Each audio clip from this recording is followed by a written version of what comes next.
noite a todos aqui presentes, encarnados e desencarnados, e também nossos irmãos que nos acompanham pelas redes sociais, pelo Instagram e pelo YouTube. Sejam muito bem-vindos a mais uma palestra na Casa de Sheila.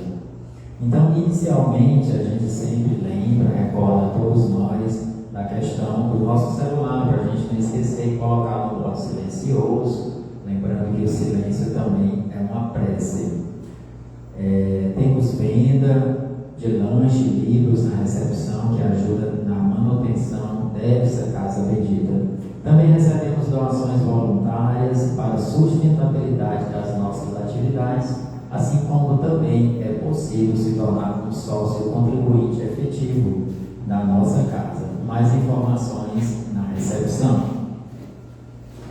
As nossas atividades de exposição temos a Evangelho Terapia às quartas-feiras, às 19 horas, todas as quartas-feiras. As palestras públicas são todos os sábados, a partir das 18h30. Os estudos presenciais e online ocorrem toda semana. Para se inscrever, é só ir até a recepção ou através das nossas redes sociais. Pessoas que estão em tratamento de passe, lembrar de passar na recepção para confirmar a continuidade do tratamento. O atendimento fraterno acontece todos os sábados, a partir das 18h30, com agendamento na recepção. A palestra pública de hoje, que será proferida por nossa irmã Graciane, tem como tema Jesus no Lar. E, antes de fazer nossa prece inicial, vamos fazer a leitura do livro Minúsculo de Sabedoria, de Carlos Torres Pastoreiro. 288 ao item. Não acumule em seu coração desejos de vingança, detritos do mal. Jogue-os fora, revelando e esquecendo o que lhe fizeram de mal, em palavras, atos e maledicências, calúnias e injustiças. Esqueça. Uma única pessoa lucrará com seu perdão, você mesmo, que libertará seu coração do peso da mágoa e do ódio. Seja inteligente, perdoe e esqueça para ser feliz. Então, com essas palavras do nosso irmão Carlos Torres Pastorinho, faremos nossa prece inicial. Quem assim desejar, feche os olhos, para que a gente possa ter um contato maior com a espiritualidade da casa, com o Cristo Jesus, e dessa forma pedimos a Ele, nosso irmão maior, que nos conduza no dia de hoje, neste momento de palestra, para que possamos aquietar os nossos corações, as nossas mentes e acolher a Sua palavra como uma semente a ser plantada em nosso espírito, em nossa alma, e que ela dê muitos frutos através do trabalho do bem que possamos fazer aos nossos irmãos.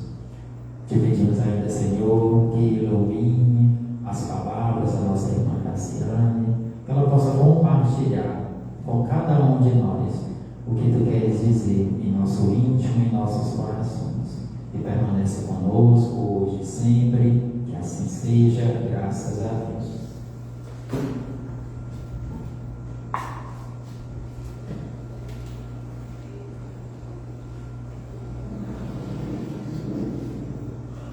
Então, boa noite a todos.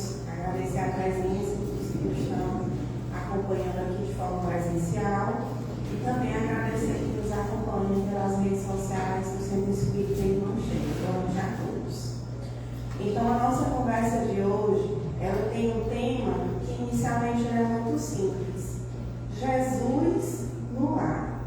E é assim que eu recebi a orientação que nós íamos conversar hoje sobre isso, e eu imaginei, o primeiro pensamento que me veio, não, vai ser um tema muito bom, muito tranquilo de se trabalhar. E aí, durante os dias que precedem o preparo realmente desse estudo, aí eu comecei a me questionar. Não é tão fácil, não. Não vai ser algo tão simples de ser falado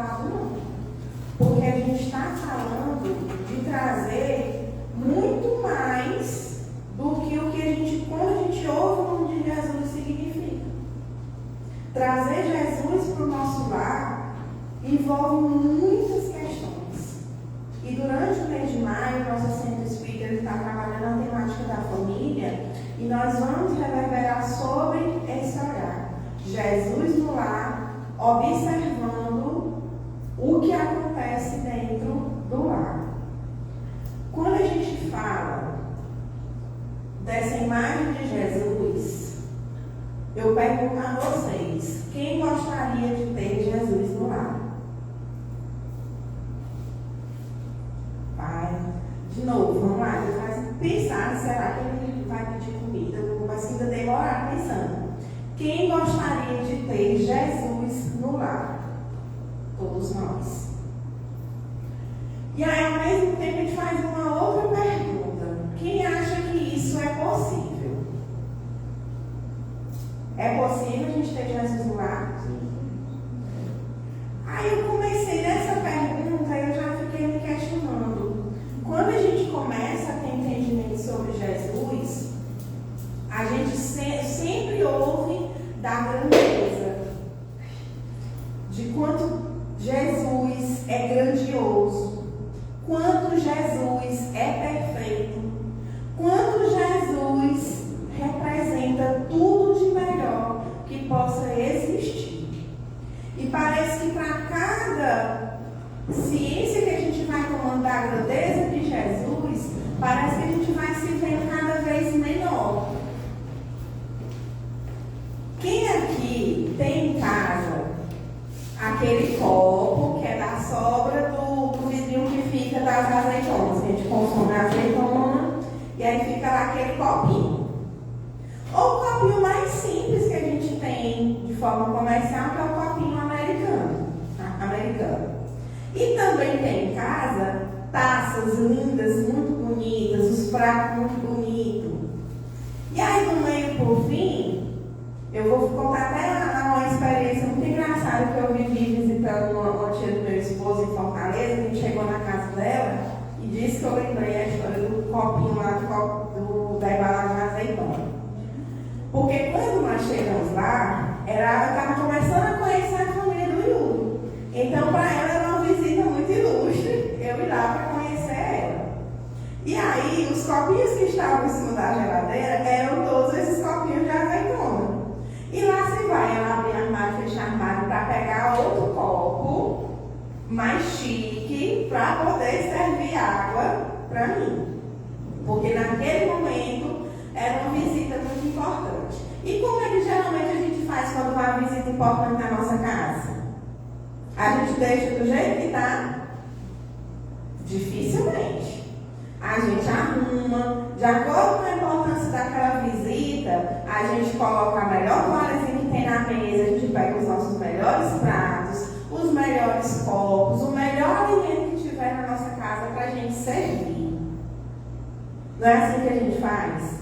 E nos outros dias, a gente está lá fazendo o que dá certo, do jeito que dá certo, quando dá certo. Então, termina aqui. Se na minha casa eu tenho os meus filhos, eu tenho meu esposo, eu recebo meus irmãos, eu recebo outras pessoas muito queridas, e eu só tiro aquele copo num momento mais do que especial, como é que estão sendo os outros dias? Eles estão sendo também tão especiais assim? Não. Começa a refletir, a gente prepara o nosso melhor para receber o outro, mas a gente não faz isso porque quem já está lá na casa conosco.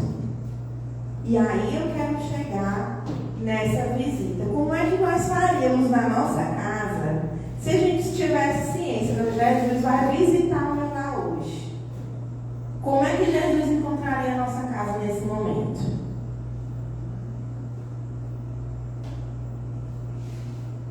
Não é difícil imaginar isso? A primeira coisa que muitos de nós pensaria, pode ser até que foi a primeira coisa que nós veio à nossa mente, disse, meu Deus do céu, aonde que Jesus vai visitar minha casa? Pode vir da minha casa, pode vir da minha família. A gente vai se diminuindo e vai se colocando na condição que não somos merecedores da visita de Jesus.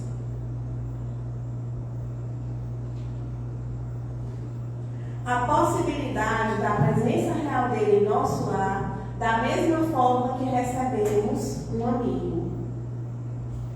Eu acredito que a nossa cultura, a forma como nós aprendemos sobre Jesus, ela muito mais nos distanciou do que nos aproximou. A gente percebe quando a gente vai criar um momento de prece, quando a gente vai criar um momento de oração. A maioria de nós foi acostumado que existe um único lugar que a gente precisa ir até lá para fazer as nossas preces. Nós somos acostumados a ter um ritual que precisa disso, primeiro isso, depois aquilo, e aquela é a nossa conversa com Deus. É a nossa conversa com Jesus. E a gente não conseguiu ainda ter uma relação de amizade com Ele, onde do nada você vem aqui dirigindo, Senhor, meu Senhor Jesus, segura na mão de Deus, me ajude, porque eu estou nas últimas. Do mesmo jeito que a gente mandaria um WhatsApp para um amigo, do mesmo jeito que a gente diria para uma pessoa que está do nosso lado. Então a gente afasta, a gente cria uma cerimônia, a gente cria uma dificuldade, todo um ritual que dificulta a aproximação de quem, chamando ou não, está ao nosso lado em todos os momentos.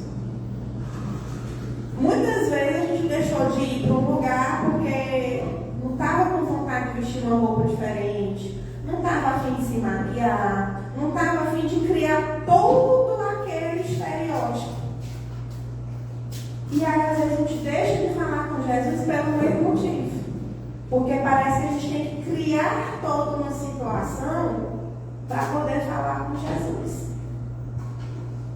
E a gente precisa compreender isso numa relação de proximidade. Projeto de transformação da terra através da amizade.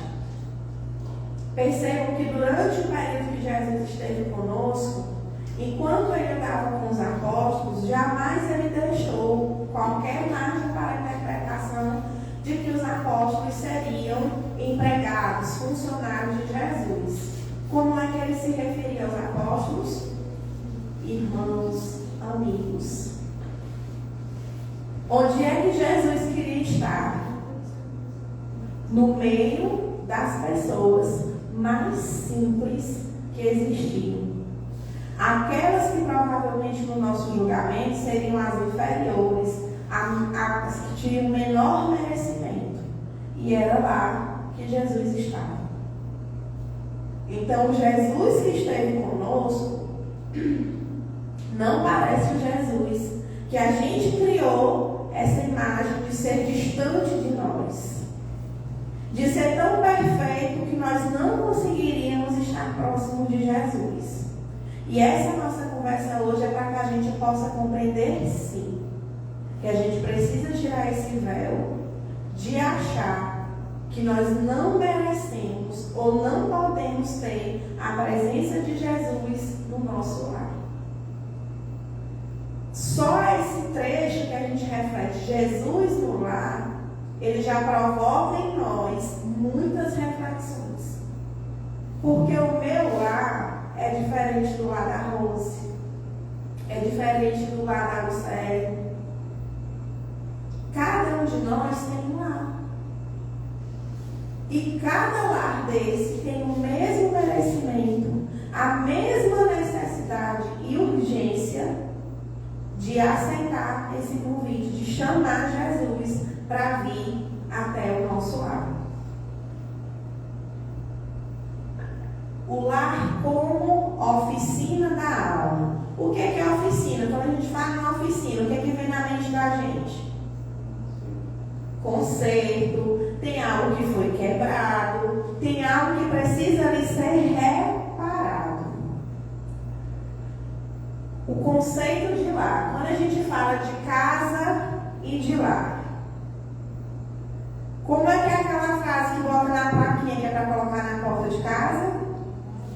Lar, doce lar.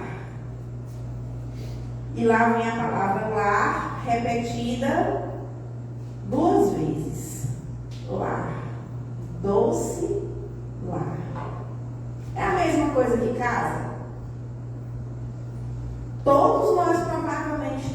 casa. Mas um lar nós temos. Será que todos nós temos o mesmo prazer de, ao fim do dia, retornar para a nossa casa? Ou será que por situações ou por vezes nós ficamos no trabalho até o último momento, tardando o retorno para casa? Ou no caminho, meu Deus do céu, pronto, chegar lá em casa é confusão, já tem isso para resolver, aquele mal-estar pelo retorno para a sua casa. E isso acontece. Em algum momento aconteceu. Se não aconteceu em algum momento, pode acontecer. E muitas vezes, e na verdade todas as vezes, que esse pensamento ele nos ocorrer, ele é um sinal de alerta. Porque não está certo. O nosso lar, ele precisa representar o que para nós? O conforto. Não necessariamente no conforto do que há de material, mas o conforto do reencontro de todos os dias com aqueles a quem a gente ama. Representa a segurança. Porque imagina a sensação que a gente tem quando chega à noite, a gente passa os cabelos, tranca a porta e a gente caminha para o nosso quarto. A sensação que a gente tem é de estar no lugar mais seguro e mais aconchegante do mundo. Hoje eu estava trabalhando um material na clínica com as crianças que eu atendia, e nós trabalhamos um material que é um texto que o título dele diz assim: cada casa, casa com cada um. No entendimento da sessão, eu queria que eles reconhecessem a diferença. Por que cada casa, casa? Eu tenho casa, mas as casas têm sentidos diferentes. E nós íamos conhecendo a casa de vários bichos. E eles iam percebendo as características. E na última página do material tinha uma pergunta: e a sua casa, como é? E eu ouvi tantas coisas interessantes, porque a criança ela fala do que ela sente. E para nossa tristeza, nem toda criança manifesta alegria quando vai falar da sua casa. E não é pela ausência do material que tem lá, mas é pela presença de conflitos. De muitas vezes, na não existência daquele lar, ou só tem mesmo a casa, a estrutura, ela não acolhe. Ela não beneficia aqueles que estão debaixo do mesmo teto. E logo na infância eles conseguem perceber. Esses dias, analisando juntamente com uma professora a situação de uma criança, foi pedido um desenho na escola, e aí ela desenhou o pai e a mãe deitados na cama com. Aí o lençol ela pintou todo de preto, muito magoado, muito chateado. E aí a professora estranhou e indagou ela por que ela tinha feito. E ela, muito triste, muito chateada, respondeu: porque meu pai e meu filho só deitaram dormindo no celular, ou dormiram ou no celular.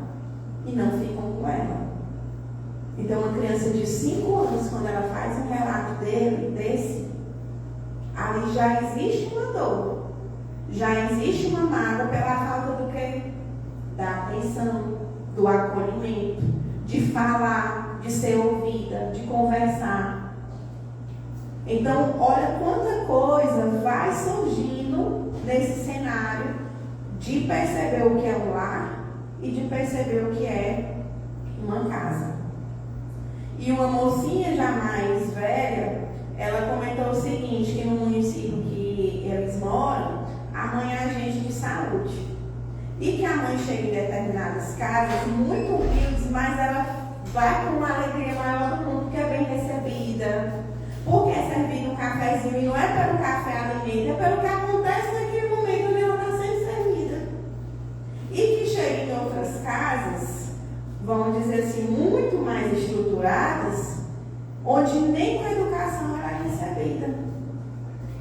Então, quando nós trabalhamos o contexto dessas casas, e ela remeteu às experiências que a mãe compartilhou com ela, Naquele momento eu pude confirmar que ela entendeu que uma casa é diferente de um lar. Que o aconchego, que o acolhimento, não necessariamente ela vem do conforto material que existe na sua casa, mas de como ela se sente quando há o reencontro. Então a gente vai percebendo que o lar, ele está para além das paredes da nossa casa. Eu posso dizer que um abraço é um lar? Posso? Posso. E tem abraços que a gente percebe, porque é só quando a gente chega naquele abraço que a gente consegue desmoronar, que a gente consegue assim, não, aqui eu posso cair, aqui eu posso chorar, aqui eu posso desabar, porque esse polo e esse abraço é o meu lar. E nisso perceber que nós somos o lar de alguém, que o nosso abraço é o lar de alguém, dos nossos filhos, dos nossos pais, dos nossos irmãos, inclusive de amigos que encontram no nosso abraço, no nosso sorriso, no nosso olhar, esse lar que provavelmente na casa dele não existe. Então vamos percebendo que primeiro eu sou esse lar, depois o ambiente da minha casa, ele pode sim ser transformado em um lar. Hoje nós precisamos relembrar que a primeira pregação de Jesus não foi num templo, mas sim em casas. E novamente, Jesus procurava sempre o quê?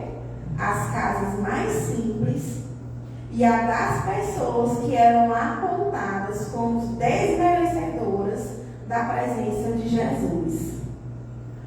Quando a gente busca compreender que Jesus não deve ser uma visita de domingo, mas o residente permanente de nossas casas. Para que alguém permaneça na nossa casa, será que a gente tem que ter algum cuidado especial ou deixa do jeito que está? A gente precisa de um cuidado especial. Se a gente sabe que na nossa casa mora uma quantidade X de pessoas, tudo na nossa casa é pensado e organizado para aquela quantidade de pessoas. A nossa rotina, ela envolve a participação de todas aquelas pessoas. E que momento da nossa rotina, da nossa casa, me lembra, me faz perceber que Jesus não é visita, e sim um morador da minha casa. Vocês conseguem visualizar e imaginar isso? Dentro da minha rotina, Jesus está inserido dentro do meu lar.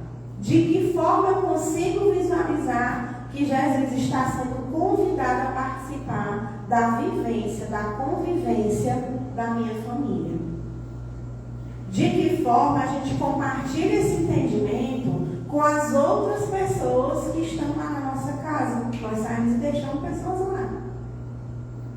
E muitas vezes, aqui dentro do centro espírita, a gente até ouve isso enquanto queixa. Alguém chega, no exemplo, eu sou irmã da Lucélia, aí eu vou dizer assim, olha, eu até tento. Eu venho para o centro espírita, eu participo das palestras, mas aí tem minha irmã que ela vai para outro canto, ela vai fazer outra coisa, não tem nada a ver com o que eu quero fazer aqui. Ela está me atrapalhando. Todo mundo que mora com a gente, necessariamente vai ter a mesma religião, o mesmo entendimento sobre o entendimento espiritual? Não. As pessoas que convivem com a gente vão ter o mesmo entendimento que eu tenho sobre o que é a vida, o que é bom, o que é ruim, o que é certo, o que é errado? Não. Então, as pessoas que estão na nossa família, as pessoas que estão no nosso trabalho, elas não podem ser responsabilizadas pelo que eu tenho de comportamento, pelo que eu busco e aí eu uso o outro como a desculpa de eu ter perdido. Não, eu vim pra cá, saí daqui tão bem, mas cheguei em casa, briguei com o Marcos, chegar sem pai. Se eu cheguei lá sem passar ele que tirou minha paciência? Não, eu já não tinha, ele só foi a oportunidade. Briguei com minha irmã por conta disso aqui, mas foi ela que insultou, não foi eu.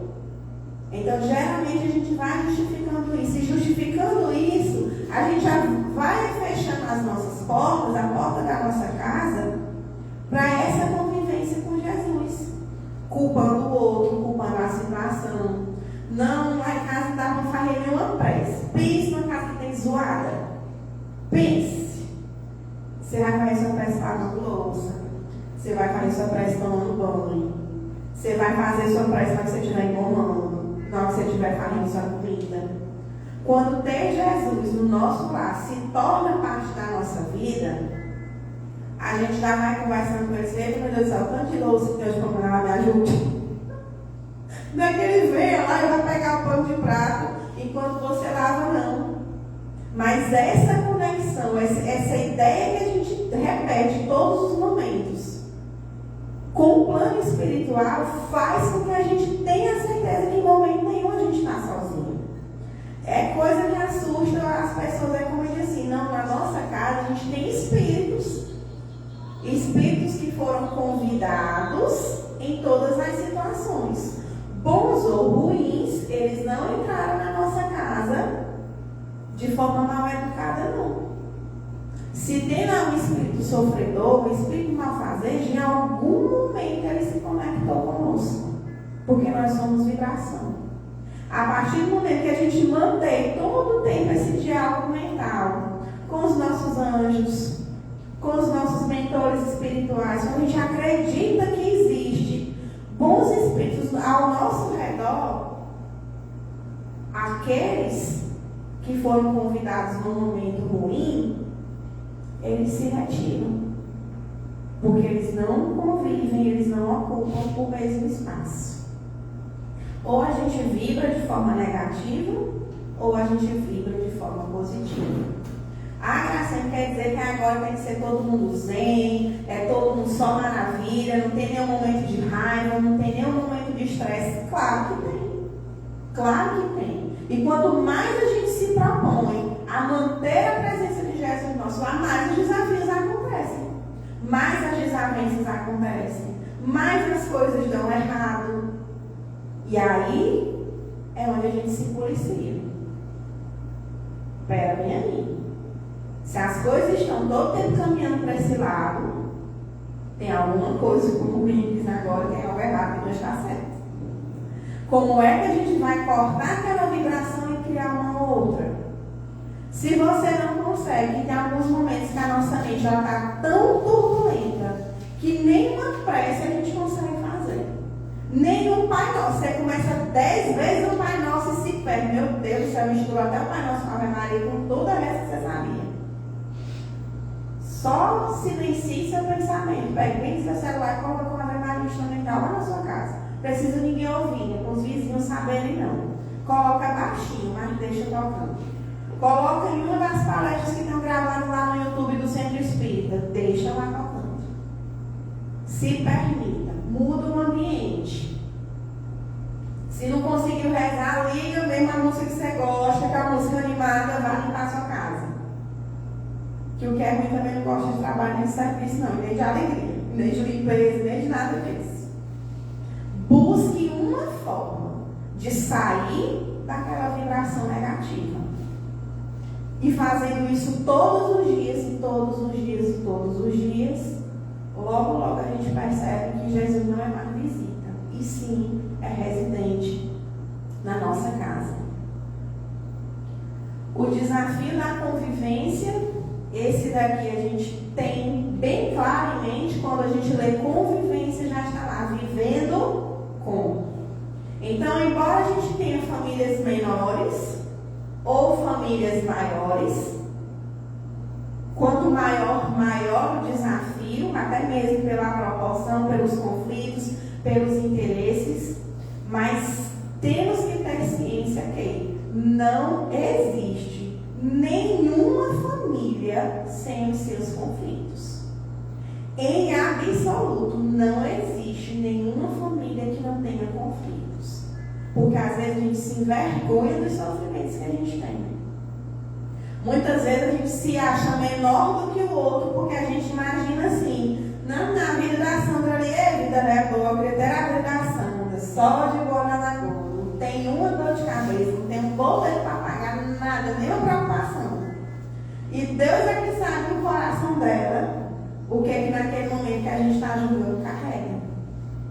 Não tem a história que o cercado bonito sempre é o do vizinho. E aí a gente deixa de valorizar o que a gente tem. A gente imagina que o casamento do outro, que os filhos dos outros, que os pais dos outros são sempre os maiores. E aí a gente passa a não reconhecer o valor que os nossos têm para nós. O grupo familiar raramente é um grupo de almas gêmeas, mas sim de almas necessitadas de reajustes. Por vezes a gente costuma ouvir, a família do fulano é tão unida, todo mundo se ajuda, todo mundo colabora um com outros, se frequentam, a gente vê assim uma coisa tão boa quando eles estão juntos. E ao mesmo tempo tem outras famílias que a gente já começa da figura materna, que foi mãe, mas não tinha desejo de ser mãe. Que o pai gerou uma vida, mas não assumiu a paternidade como ele deveria ou poderia ter assumido. E aí a gente vê as dinâmicas familiares acontecendo. E uns faltam, pessoas, entre aspas, e outros sobram. Muitas vezes a gente vê, principalmente de hoje para amanhã, véspera do Dia das Mães, que hoje é uma noite de dor, é um dia de dor, quando você vê a comemoração dói, porque não teve essa figura materna de forma presente, forte, afetiva. E muitas vezes a gente segue julgando a nossa mãe, que ela foi falha, ela foi infeliz, ela deixou de fazer isso ou deixou de fazer aquilo. E a gente não imagina como foi da fase dela para a fase das nossas avós e voltando. Porque elas também carregam as dores. E muitas vezes, pela ignorância, pela falta de experiência ou de orientação para conduzir a vida que recebeu, realmente nos faltou.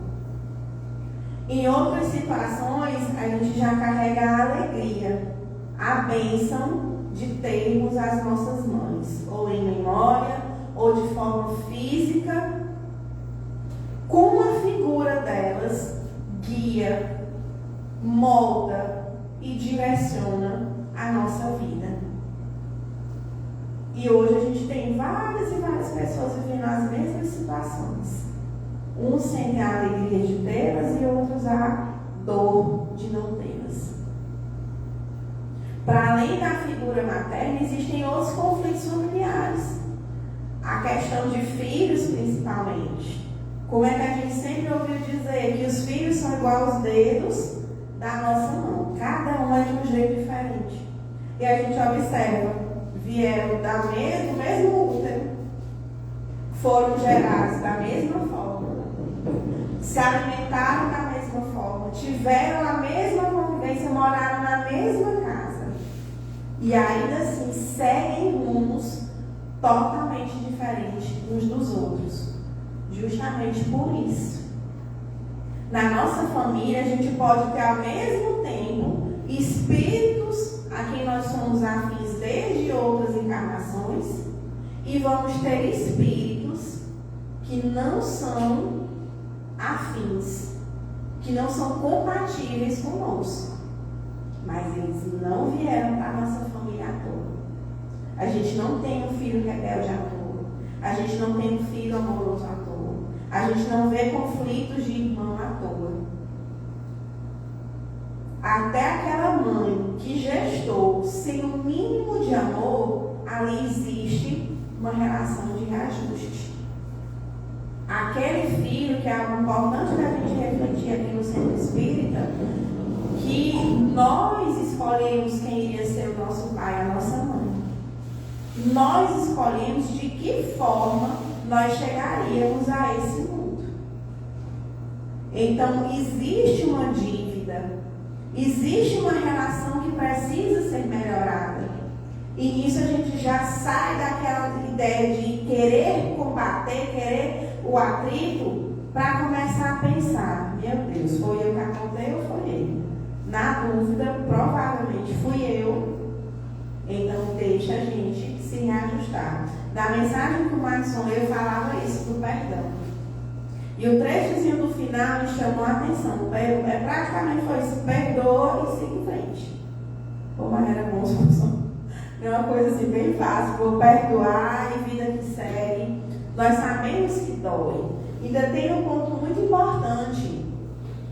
Provavelmente o Ricardo tem um atrito comigo, mas vamos dizer assim, eu gosto dele, é meu amigo, a gente não convive. No outro dia eu estou nem lembrando se o Ricardo brigou comigo ou não brigou.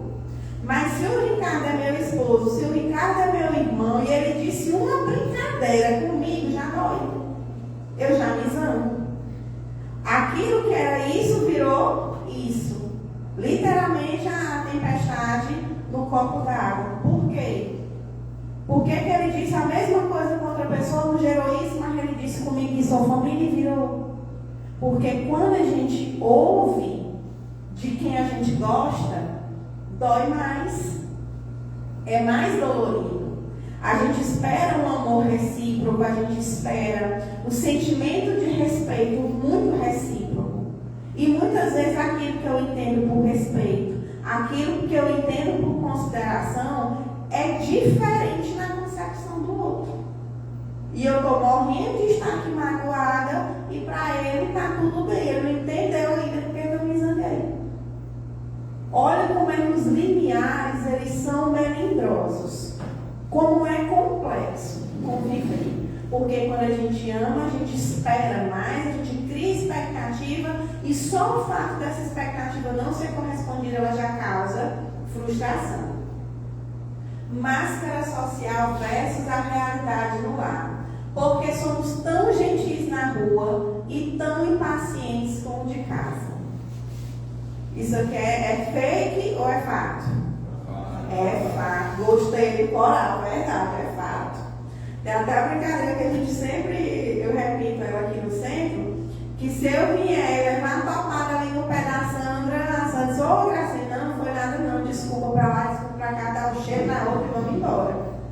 Se em casa o irmão levou a topada, pegou, tu tá seco, tu tá me vendo que não, irmão, me deixa mãe. Pronto, aquela topada já virou a confusão pro almoço, porque até que isso seja resolvido, ninguém suporta mais ficar sentado na mesa para ouvir. Mas lá fora, tá o colega usando o banheiro, você tá ali apertado para ir no banheiro, mas como é o colega trabalha, não, amor, vai terminar, colega, nós estamos aqui esperando, morrendo. E em casa não, bate na porta, xinga, briga, joga coisa no banheiro, até dar certo. Então isso é um fato que precisa da nossa atenção. O que é que nós somos fora da nossa casa e o que é que nós somos dentro de casa. Muitas vezes a gente vê as pessoas, convive com a pessoa por anos num outro ambiente e quando presencia qualquer situação na relação conjugal, na relação com os filhos ou com os pais, ele diz, meu Deus do céu, não é fulano não. Mas não é mesmo, porque jamais ele ia falar nem o nome feio no local de trabalho, mas dentro de casa. Então, se nós sabemos que a nossa família é o primeiro ambiente que precisa ser trabalhado, aí adianta vir para o centro espírita e vamos vibrar hoje pela parte do mundo. E minha casa está acabando, pegando fogo. Tá? Não fecha, a conta não fecha. Primeiro eu, depois a minha família, depois o restante do mundo. Até na filosofia, a gente obedece, no estudo da filosofia, a gente obedece essa linha. Primeiro eu, não pelo egoísmo, mas porque se eu não estou bem, quem não está bem não cuida de ninguém. O outro, quem está do meu lado, quem está próximo, e depois o mundo. Porque a gente pertence a um grupo maior, a gente pertence a uma sociedade. Mas querer começar a fazer a paz no mundo, quando a paz na minha casa não acontece, isso não funciona. Não funciona. Lá no Livro dos Espíritos, a gente vai ter um trecho que ele fala bastante sobre a parentela corporal e a parentela espiritual. Os que encarnam numa família, sobretudo como parentes próximos, são as mais das vezes espíritos simpáticos, ligados por anteriores relações, que se expressam por uma afeição recíproca na vida terrena. Mas também pode acontecer que sejam completamente estranhos uns aos outros, esses espíritos, afastados entre si por antipatias igualmente anteriores, que traduzem na Terra um mútuo antagonismo, que aí lhes serve de provação. O não perdão, ele provoca isso nas nossas próximas encarnações. Aquele irmão que eu vivo a ferro e fogo com ele 24 horas, provavelmente possa ser o meu pai ou meu filho numa próxima encarnação, porque são amores mais inegociáveis. Pode ser que aquela pessoa que virou um inimigo no meu trabalho venha nascer dentro da minha família, buscando o quê? A aprovação, o reajuste. E aí, quando a gente não tira uma nota boa na nossa prova, a gente faz recuperação, pois da mesma forma as nossas encarnações elas servem para isso.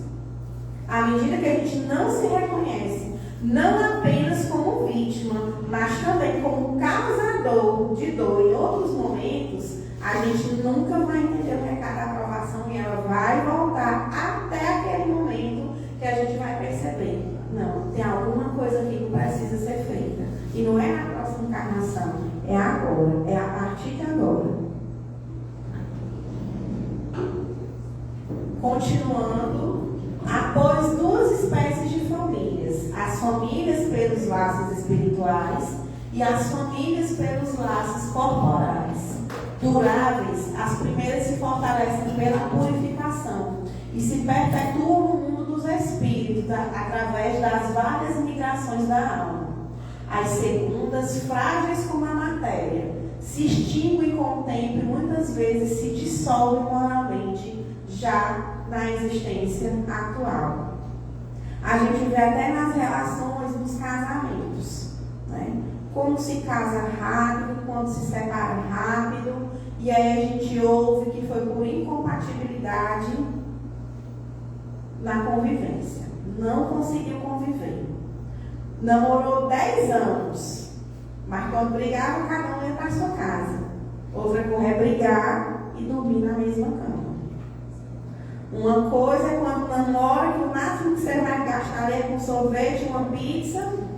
E outra história é quando você para a cadeia, de comer.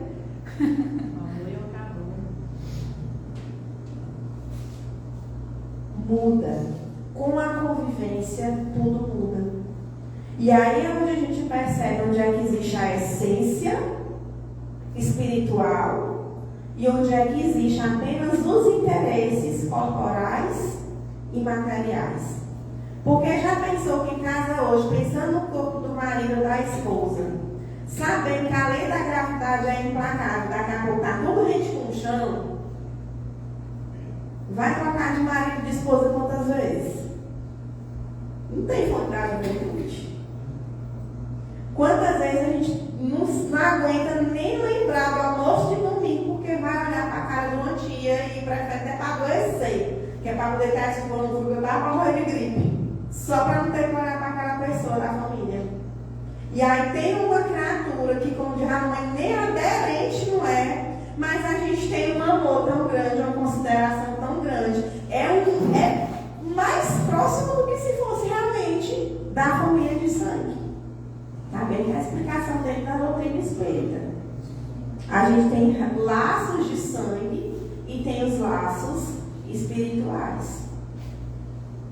Quando a gente tem uma mãe que gerou no coração, uma mãe que adotou, ela pode ter uma relação muito mais recíproca do que seria daquela criança com a mãe biológica.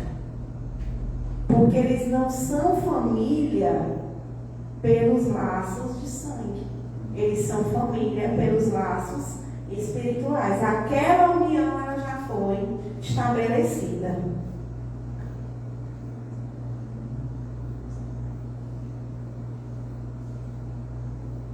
No lar somos o que somos. No mundo somos o que parecemos ser.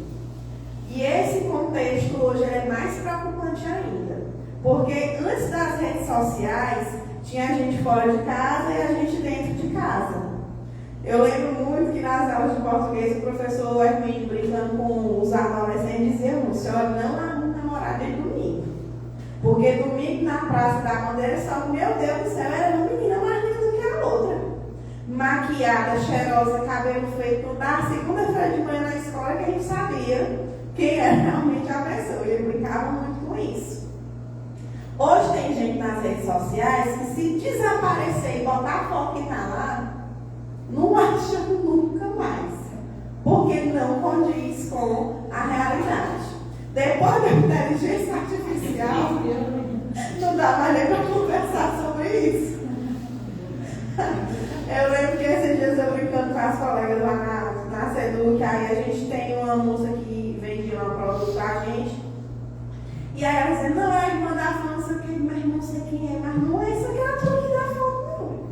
E eu aumentava: mulher, não é essa pessoa. Aí no dia que a minha foi fazer entregar a cara, meu Deus do céu, era uma que não era encontrada. Então, assim, a gente brinca com isso, mas também não ri, tá vendo? A gente ri com isso, mas isso é preocupante. Isso é preocupante. Porque, para além do personagem que a gente interpreta fora de casa, a gente ainda cria um avatar, literalmente, né? Do que age, do que diz.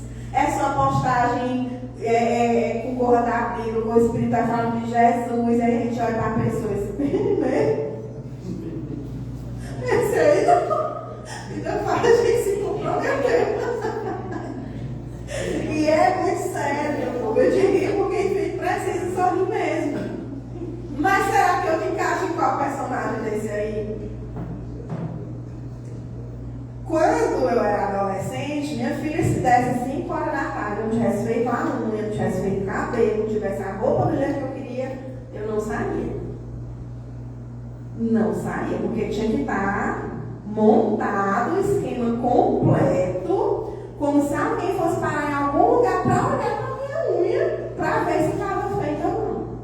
Como se alguém fosse se preocupar se minha roupa era boa ou não, era nova ou não. Aí quando a gente cresce, amadurece, tem cor melhor do que sair de casa de short, de havaiana, sem falar na nossa roupa de mendigo quando a gente chega em casa. Então o amigo é aquele que você também vai lá em casa, do jeito que eu tiver com minha roupa de mendigo, eu vou receber ela. Se eu tiver que trocar de roupa, não tem intimidade. Não tem intimidade. Não tem. Não é amigo, não. E aí quando eu chamo Jesus, será que eu vou trocar de roupa? Se for, eu digo logo, não adianta não. Porque quando a gente pensou, ele já viu o nosso filme do antes, durante e do depois. É por isso que eu posso enganar o marido, que as esposas, meu Deus do céu, não pode aparecer com o marido sem estar maquiado, sem estar passado batom nem nada. No outro dia, quando acorda, os cabelos dessa altura, cara inchada, olheira, de TPM, então, que tem um quê a mais. Quem é que realmente nós somos? E quem é que nós parecemos ser? Isso não quer dizer que a gente não tem cuidado da nossa aparência, não. A história não é essa. Precisamos sim. Quem não se cuida, não se ama, não ama o outro, não cuida do outro. Claro, tudo com bom senso. Mas para além da estética, para além do que eu aparento, o meu discurso fora de casa, ele bate com o discurso dentro de casa?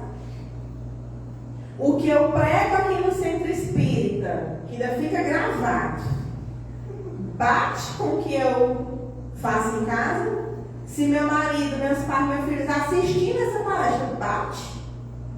Porque senão haja falta de vergonha de chegar em casa e olhar no olho do outro, né? É complicado. Exemplificação de Jesus. O advento do Evangelho no lar. Quando Jesus ele fez as reuniões na casa de Simão Pedro, toda a linguagem, tudo que se falava era de simplicidade. Quando ele reunia as pessoas e usava inclusive uma linguagem muito simples para ser entendido, ele nunca precisou de pose, ele nunca precisou de uma vestimenta diferente, ele nunca precisou de um templo, ele nunca precisou de um ritual para acontecer. Onde ele chegava, ele sentava, as pessoas se reuniam ao redor dele, muitas e muitas vezes se reuniam ao redor da mesa, onde era servido o alimento para todos, e ali ele ensinava o que precisava ser ensinado. É esse mesmo Jesus que hoje, para a gente conversar com ele, tem que se sentar, tem que se ajoelhar, tem que ser uma cadeira diferente, com um papel diferente, tem que ter isso, tem que ter aquilo, e quando você junta tudo, você não sabe mais nem o que é rezar. É a mesma simplicidade com que a gente precisa lembrar dele, que ele sentava na mesa e conversava. Se eu não quero falar em voz alta, não tem problema, o pensamento resolve nossa vida. Porque tem gente que é tão travado, se sente tão incomodado, que até falar, fazer uma prece em voz alta, no início é uma coisa difícil de fazer. Não se preocupe, primeiro pense.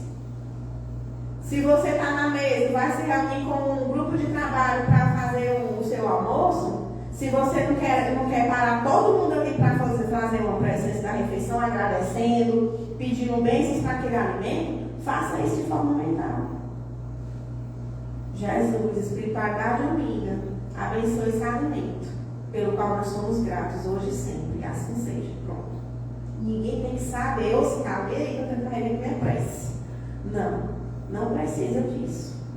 Para abençoar alguém, a gente não tem. Claro que eu acho muito bonito quem pede a bênção, dá um beijo na mão. Não existe problema nenhum em acontecer isso.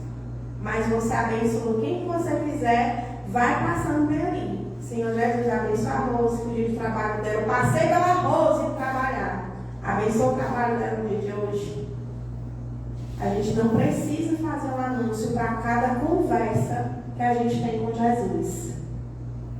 A mudança de frequência com a presença mental em Jesus altera a psicosfera, a energia da casa.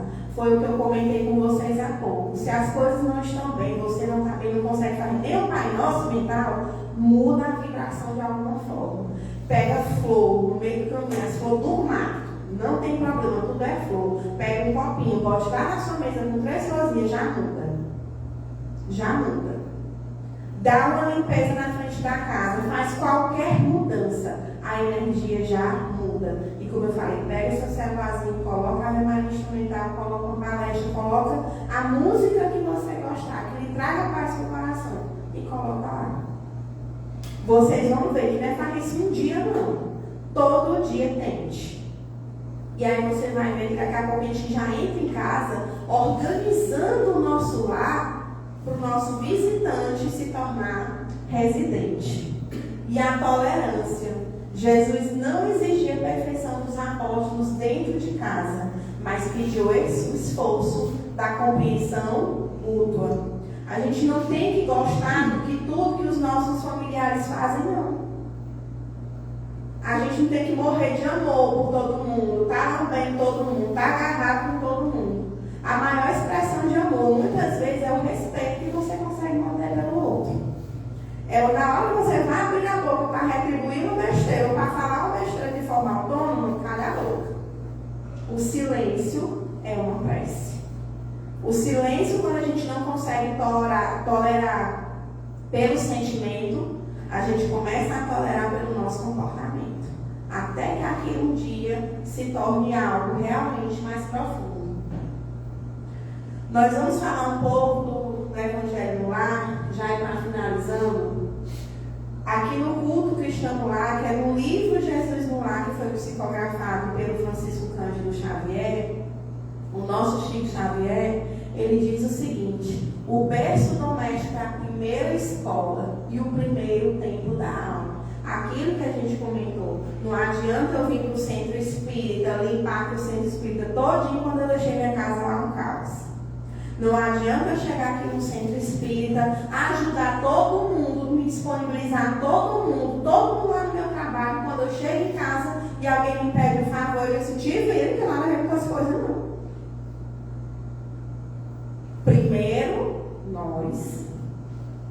enquanto indivíduo, a nossa família sempre em primeiro lugar. E depois a gente vai começar a mudar as outras coisas. Porque o mundo nunca vai ser transformado por um grande feito. Ele vai começar quando cada um de nós fizer a nossa tarefa de casa, dentro do nosso lar, com os nossos filhos, nossos pais e nossos irmãos. O Evangelho. Todo mundo aqui tem conhecimento de como é que funciona o Evangelho no lar? Nós vamos fazer aqui uma revisão, porque eu, quando comecei na doutrina, era uma das coisas que eu ficava, meu Deus, como é que é esse Evangelho? Aí eu pegava uma das meninas aqui do centro que eu tinha uma atividade, irmão, vai lá em casa para me ensinar a fazer esse Evangelho. Porque eu imaginava um negócio assim que tinha que ser uma preparação de um dia inteiro para poder fazer esse Evangelho. E é algo, gente, vocês não imaginam como isso daqui muda a atmosfera da nossa casa, da nossa vida. Desmistificar a prática não é um ritual, mas é o que? Higiene mental e espiritual. Quais são os benefícios do Evangelho no lar? Cria um oásis de paz na semana, atrai a proteção de benfeitores espirituais. E isso daqui, acreditem totalmente como, através do Evangelho no lar, a nossa casa, ela passa a ter guardiões que vão proteger o nosso lar. Auxilia no equilíbrio dos desencarnados que porventura estejam vinculados ou ao ambiente ou à família. Como é que a gente vai fazer? Escolha um dia na semana que seja bom para você. Ah, mas aí é uma hora que tem que estar todo mundo em casa, é uma hora que você consiga fazer. Se tiver todo mundo, maravilha. Se não tiver, todas as pessoas da família, elas vão ser beneficiadas da mesma forma. São beneficiados, inclusive, os nossos vizinhos, a toda aquela região. A leitura de um trecho do Evangelho, a gente pode fazer isso de forma aleatória. Abre qualquer página do livro e você faz a leitura. E se você quiser, você dá a sequência. Todo fim de semana, todo dia do seu Evangelho, você pode ler uma parte. O breve comentário. Aí estou lá, eu, Maxon, Tamires, estamos em família. Aí eu estou lá, mais vossos inimigos, né? Os inimigos tem que amar. Não, se for para fazer o Evangelho, está cutucando, já causando. Não dá certo, não vai ter resultado. E as vibrações e prece final. E como é? A gente diz quantas palavras, tem que for, como o que a gente tem que dizer. Essa é a maior quebra que dentro da doutrina espírita não tem esse roteiro pronto para você dizer. É o que vem no seu coração naquele momento. Muitas vezes, quando nós estamos reunidos aqui no centro espírita para fazer a vibração ou um outro momento, o que é que a gente sempre imagina? Se a gente vai falar sobre um tema, muitas vezes a gente planeja uma coisa e quando você vai fazer, as palavras que vêm à nossa mente, as coisas que a gente passa a lembrar, nem tinham a ver com o que a gente planejou. É uma conversa de coração. Senhor Jesus, abençoe o meu lar, harmoniza a minha casa, permita o alimento todos os dias, permita a proteção dos meus filhos a cada saída, a cada chegada, guardar a escola deles, os professores deles, aí você pede e principal agradece. Porque a gente sempre tem muito mais do que agradecer do que para pedir. Pedir não tem nem o direito, a gente pede mesmo porque a gente já tem a fé.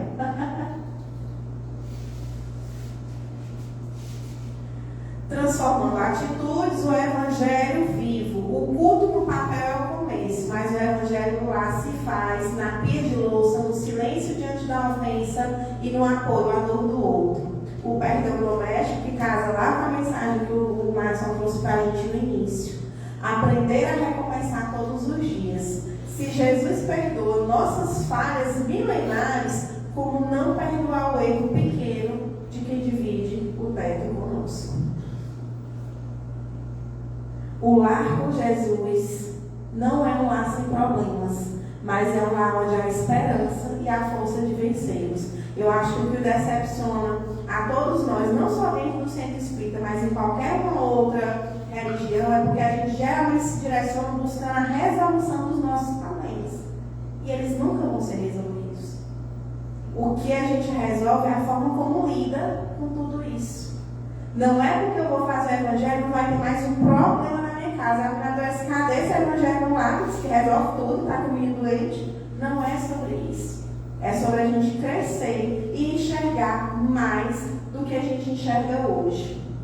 E nós temos por último esse convite, né? Que nessa noite nós possamos realmente convidar e receber Jesus no nosso lar, com a nossa roupa de mendigo, com o que tem ou deixa de ter, mas o principal, com o coração em condições de ser realmente acolhido pelo amor de Jesus. Agradeço a todos vocês pela atenção e muito obrigada.